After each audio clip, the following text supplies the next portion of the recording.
Hey, how you doing? This is John, and welcome to John's Long Box. Today we're looking at Marvel Comics, The Exiles, issue number 1. The saga begins here. So I'm gonna go down the list of who these characters are. The Exiles, for those of you who may or may not know, were like an X-Men spin-off team. They kind of like bounced around the multiverse. This was, I don't know, 2000, I'm going to say 2005.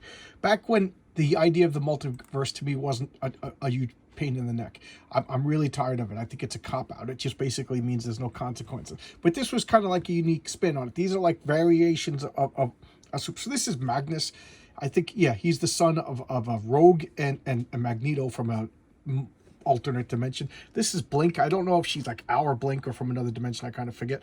This is Nocturne. She's my favorite. And she's the daughter of Nightcrawler and the Scarlet Witch. This is Mimic, right? Yeah, Mimic. He's Calvin Rankin. There was an original Mimic in the original X-Men, and he has the power to like copy mutant powers of like 5 mutants that he's dealing with. And I think this is T-Bird, but Thunderbird, John Proudstar from another dimension, from like the Age of Apocalypse, and he was like mutated and tortured into like this monstrous form. And this is Mimic, and he has the ability to mimic other people's powers. Okay, so let's go through this. Let's open it up. Tobacco is Wacko. Okay, there you go. Tobacco is Wacko. And there's no credits or anything, so we'll get to that. There's no indicia, so we'll get to all that. Here's the opening page. I would just like to point out, yesterday I did my favorite issue of the Hulk. That's Stan Lee, Steve Ditko, Hulk number 6. Just look at how much information was put on every page. Go to yesterday's comic and look at this page. Look, 1, 2, 3, 4, 5, 6. 6 words. 6 words, 4 panels. You would never get that in the 60s. In the 60s, a comic took you forever to read. Okay, so this is Judd Winnick. Wasn't he on like some reality show? He was like a big deal at one point. I could take him or leave him. He wasn't great. He wasn't bad. He was adequate. Mike McKone. I really like Mike McKone's artwork. And Mark McKenna. For some reason, I get these names mixed up into like Mark McKone, McKenna. They become like one person. But I think they were a good team. I do like the artwork in this. Okay, the colors, JC, Sharp Point. This like studios now are starting to take over these jobs. So I don't know if that means like one person, a whole bunch of people. Joe Quesada. I know this is going to be controversial, but I'm going to say that Joe Quesada was one of the worst things to happen to Marvel Comics. Fight me. He just Marvel was doing really bad. He stepped in, and then I don't know. There comes a point when you tinker and you leave things alone, but he just wouldn't stop tinkering. I mean, let's face it. He just got ousted. He just got fired, like a year or so ago. Under his tenure, Marvel sold the worst it's ever sold in the history of Marvel Comics. So what do you want me to say? That Bill Heyman's president. Okay, so this is Blink. And let's look at the indicia. 2001. What did I say? 2005. Okay, so 2001, August 2001. So she's just Blink. Her power is she makes like these portals and she teleports. I always kind of like to teleport as a power. It's pretty cool. So here she's just appearing over here in the desert in the Age of Apocalypse. And just I know I'm beating a dead horse, but just look at how little information is being conveyed on this page. No backgrounds. I mean, I know they're in a desert, so it kind of works. And here she meets Nocturne. I just think she's a cool character, cool design. I know it's kind of hypocritical, but back in 2001, we weren't oversaturated with multiverse, and it kind of worked in the context of this comic. This comic is just multiverse the comic. It works. But in regular X-Men and whatever, I don't know. First off, Nocturne is a cool name. Second off, she looks like Nightcrawler. So there you go. And what, she got like a Wu-Tang Clan shirt on? So now they're meeting for the first time. I'm TJ, and we used to fight the X-Men, and they're starting to realize that like things are different. And then this guy pops up, and she's like, "Oh my God, Morph!" And I think Morph died in the original line. Correct me if I'm wrong. So she's all happy to see him, and he has no clue who she is. Here we got some more ads. Mile High Comics. I like Mile High Comics. I use them as a resource to buy comics, but you will pay the highest prices. Odds are they will have it. but odds are you will pay the highest. Okay, and so she's all excited to see Morph, and Morph is like, he's smiling because good-looking girl is hugging him, but he doesn't know who she is. So she's realizing that things are weird. So now he's like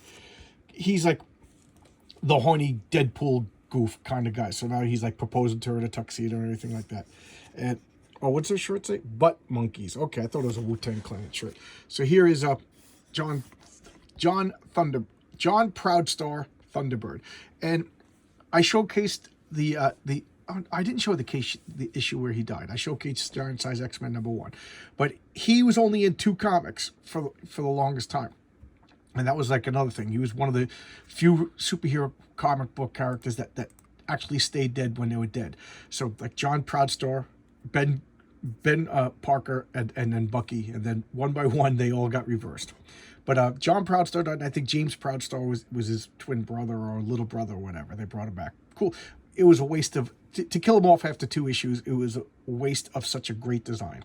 But I ramble. So this is him, but he was captured by Apocalypse in one of these multiverse versions of the Age of Apocalypse, and he was tortured and redesigned into like the Horseman of Apocalypse. So he's like further mutated, and now what's going on, and then boom, another portal opens up, and here comes the Mimic.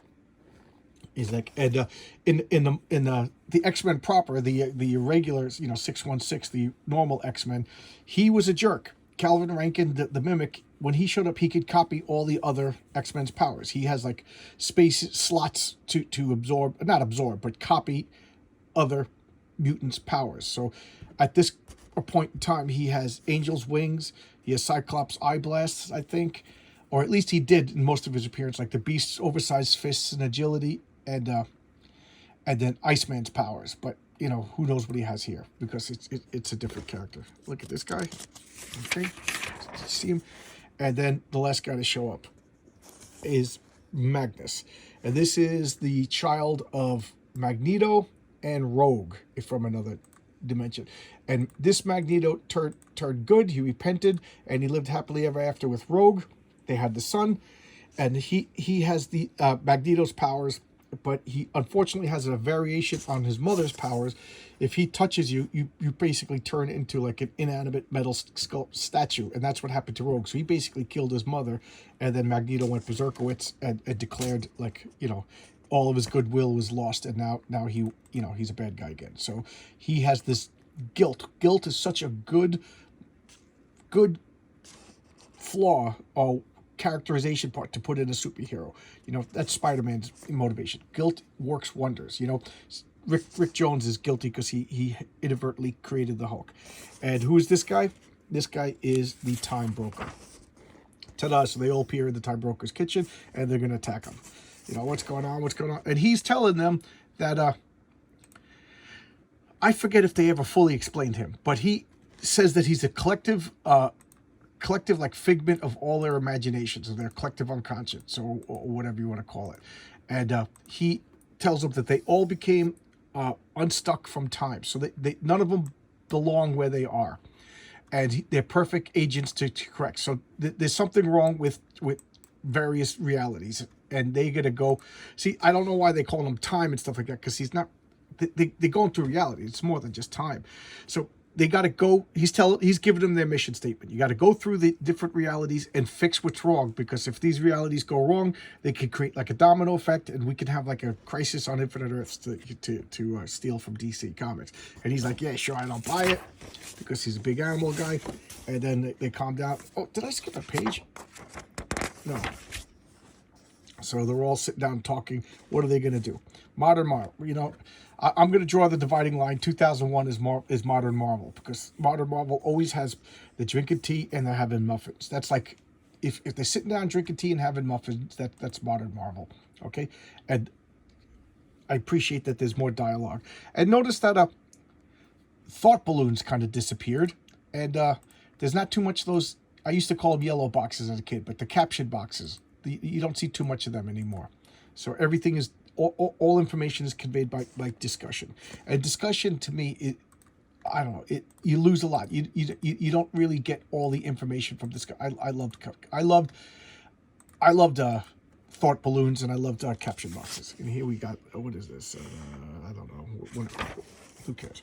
So now they're all talking about who they are and where they come from. So there's old pirate Kirk Wagner from another dimension, and that's his daughter, talking about their lives and everything. And here's John Prodstar dealing with Apocalypse, who's now torturing him, and he becomes one of these guys. And then eventually he ends up breaking free of the torture and becomes his own man. And here's Magneto, good guy Magneto and Rogue. They have the baby, and as she's holding the baby, she gets transferred into a statue, and he's realizing that no, he's 12 years old now. That's right. I thought that was Rogue, but he's a young teenager, and his powers manifest, and he accidentally kills his mother. And now he's tortured. Wouldn't you be if you accidentally killed your mother?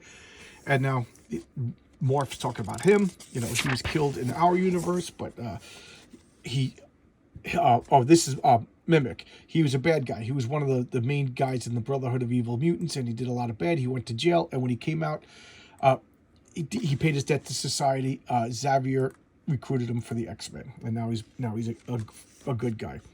And I think we'll go look at this. Elektra. The Bill Yemas years as the president, if you ask me, and I don't mind this stuff, but I did notice a lot of cheesecake. There was a lot of cheesecake from like 1999 to about 2005. Just a lot of cheesecake. They would, maybe I should break out the Marvel's comic, the Marvel Age, or no, Marvel, one of the worst comics ever made.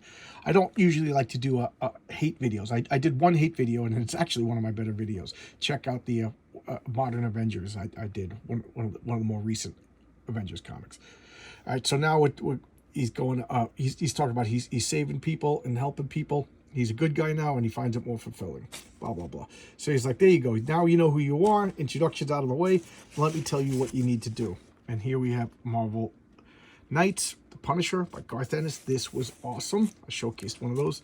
Ghost Rider, The Hammerlane. I wasn't too crazy about that. And Daredevil Yellow. That was pretty good. So he's talking about like what's going on. If these cracks of reality and things that are wrong could fester, they'll cause chain reactions and break down molecules and blah blah blah blah blah blah blah blah. You got to do this stuff. So he's giving them all the purpose why they have to do this. It's a pretty cool team. More, I always hate the jokey guys. I don't know. So they're like, this is what you got to do, okay? And he gives them this. This is called a Talus, and she wears it on her armband. And this Talus is basically the MacGuffin device. What does it do? It tells them what they need to do. So every issue, rather than stumble upon stuff, rather than figure things out on themselves, the writer chose an easy mechanism, and this thing just tells them what they need to do. Okay, there you go. It's the plot moving device. That's exactly what it is, and that's all it is. The plot moving, and he is like a manifestation of the Talus, which begs the question: where did the Talus come from? So there they go. And now they're teleporting to their first mission. So it's their first mission, Phoenix. So they're in Phoenix. He's like, okay, here we are. We need to get clothes to fit in. We're on a regular Earth, so we need to get regular Earth clothes. So he creates charge cards, and they're gonna go and get clothes. So I don't know why they need charge cards when they're basically stealing. And this guy's being all nerdy, checking out her. He's perving on her. I think she's into women, so it doesn't matter, but she likes the flirting. So like, we got to save. Oh, so here it goes. Okay, this is what the Talus is telling her: find the one who would lead you, find your greatest teacher. Yeah, it's the Gandalf thing. It doesn't tell you exactly what you need to do. It just gives you enough. In it, I don't know. I did like this comic. It sounds like I'm banging on it, but I do recognize lazy writing when I see it.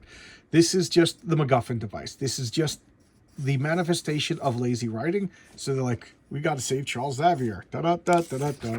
So they go, we got to change. Well, I guess it could be him. He wasn't my big teacher. Yeah, but he's everybody's teacher. Yeah, so now that's what we're going to do. We're going to look up and find out Charles Xavier. Why are they fighting over him? Trying to compensate for your lack of psychic abilities with stolen electrical power, but you're going to need to exert yourselves. Oh, goody. Just like us. Okay, one more. Boom. Nevada. He's alive. So he jumpstart because Mimic has residual psychic abilities from Jean Grey. So he put him in danger, electrical power, or whatever, to jumpstart his power. It's silly.